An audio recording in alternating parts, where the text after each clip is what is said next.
ارتباط او با نازی‌ها. یکی از مهمترین بحث‌ها ارتباط پورشه با رژیم نازی است. در طول جنگ جهانی دوم، شرکت مهندسی پورش در توسعه وسایل نقلیه نظامی از جمله تانک‌ها و سایر ماشین‌آلات مربوط به جنگ برای تلاش‌های جنگ نازی‌ها مشارکت داشت.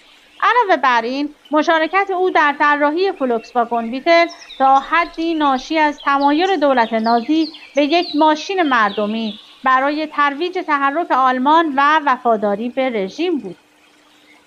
پورش با اتهام سرقت ادبی یا قرض گرفتن طرح‌ها از سایر مهندسان و شرکت‌ها مواجه شده است. برخی از منتقدان استدلال می‌کنند که عناصر طراحی فولکسواگن بیتل تحت تاثیر طراحی‌های قبلی بوده و ادعاهایی وجود دارد که پورش ایده‌هایی را از کارهای مهندسان دیگر بدون اعتبار مناسب به کار گرفته است. اختلافات حقوقی بر سر حق ثبت اختراع و حقوق مربوط به برخی از طرح‌های پورشه وجود داشته است.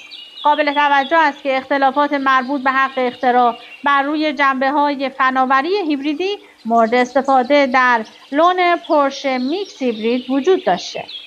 در طول مشارکت پورشه در توسعه فولکسواگن بیتل، نگرانی‌هایی در مورد شرایط کار در کارخانه‌ای که خودروها در آن تولید می‌شدند وجود داشت.